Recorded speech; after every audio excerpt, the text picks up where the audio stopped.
back at home in Nigeria, where the securities market is set to deepen further as the SEC approved 5 stocks futures and 2 index futures as a basket of exchange-traded derivatives for the Nigerian Exchange Group. Joining me for our chat to this is Jude Chiemaka, the Divisional Head Trading Business at NGX Group. It's been a long journey, Jude, today's moment. So congratulations to all of you at NGX. But tell me about the significance of this approval from the SEC. Thank you so much for having us. The significance clearly is that the journey started a very long time ago. As a matter of fact, in 2014, following the feasibility report conducted by the exchange at the time, to deepen the market. The exchange remains very committed to market development initiative.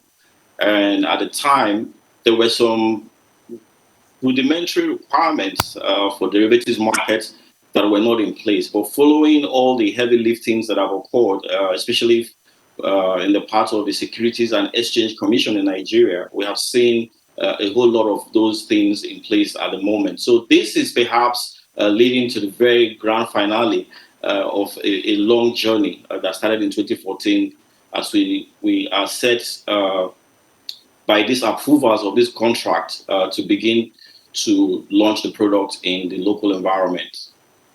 How did we arrive at the 5 stocks futures and the 2 index futures? Like I explained, the feasibility report clearly at the time takes cognizance of liquidity of these stocks. Derivatives largely are instruments that have underlying assets, and those assets could be equities, bonds, interest rates, or commodities. And to create those assets as underlying assets, then the cash equities market in this case will have to show significant liquidity. So that is the consideration for creating the instruments around this particular product. Okay, so but what are the possible impacts of derivatives trading on the market? You already have ETFs on your market, by the way. So what layer of addition are these exchange-traded derivatives or futures? Thank you. The derivatives on their own would certainly help to deepen the market. It will help to de-risk equity investments. In this case, we're starting with index futures leading up to single stock futures. Derivatives also help to improve better price discovery and also provide access to investors who ordinarily in a cash equities market would have to put up all the cash required. But in this case, they can take those positions without necessarily putting up all the cash requirements. So the derivatives, in this sense, to a large extent, will help really de-risk the market and make the market a lot more efficient than we currently have it. So the volatility that we see today in the local markets will be greatly mitigated by the introduction of derivatives in our markets. What sort of timelines are we looking at before investors can participate in it? Will it going to be a free-for-all when you launch? The consideration really for derivatives will be on the institutional side mostly. Also, there's provision for retail participation in the market. And the derivatives themselves obviously require a lot more training, market development initiatives, investor education, just to ensure that investors themselves are aware of the sort of risk they are getting into and how to use this instrument to achieve this objective. So there are certain external dependencies, but we're certainly out of the major concerns. So we should be able to launch this product before the end of the year. In terms of the market efficiency, we do have the technology to drive this. We have the Xstream, which is configured by NASDAQ. We also have the smart system, which will help to regulate and monitor the market. In terms also of investor protection, the rules that have been approved by the SEC around the trading of this product will ensure that the system is not compromised in any way and investors are protected from any form of misuse of the product. Will this trading in these derivatives, you said first the index futures, then of course later the equity, the stock futures, will it necessarily increase volatility in the Nigerian, in the NGX? Broad market speaking. We think, just like the role that derivatives perform in other markets, obviously we start from the safe index futures for the players to also get familiar with it. There's a lot of investor education. There's also a lot of commitment to providing the right infrastructure.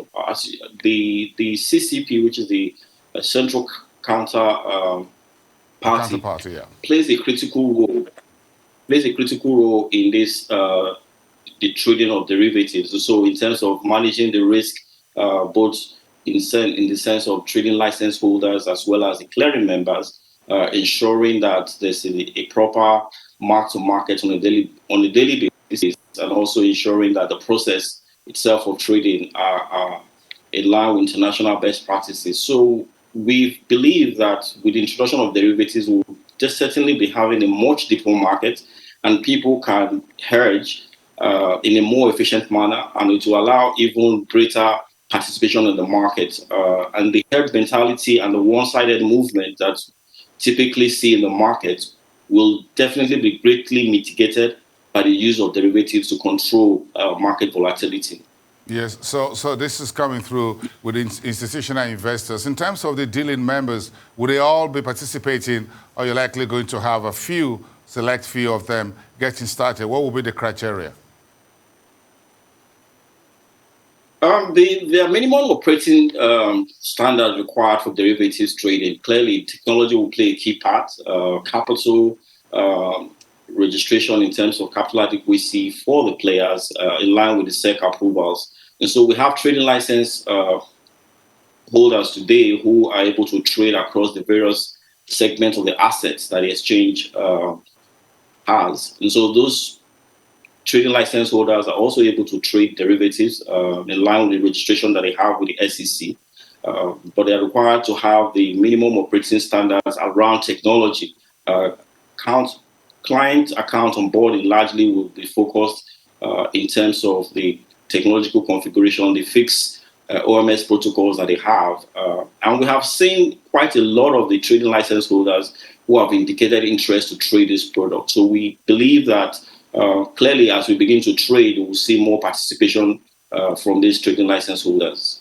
On a final note, what are the plans to educate local investors on how to derive the full benefits of these ETDs?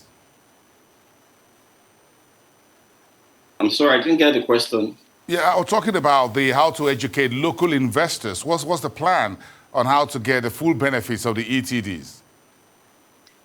Yes, we've been doing that at the exchange for a while now. The journey started in 2014, and we have been doing it. In the last couple of years, we've done a lot of that, even this year as well.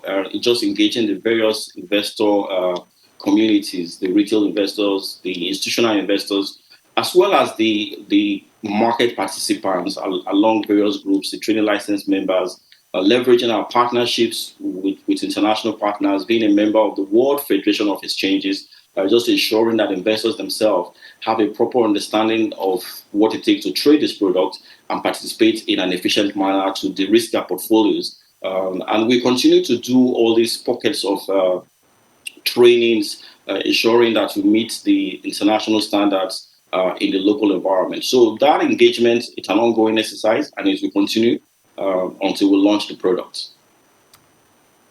Congratulations once again, and we appreciate your time on the Rice Exchange tonight. Jude Chiemaka, Divisional Head, Trading Business at the Nigerian XChange Group. Thank you very much for having us. It's good to have you on the show.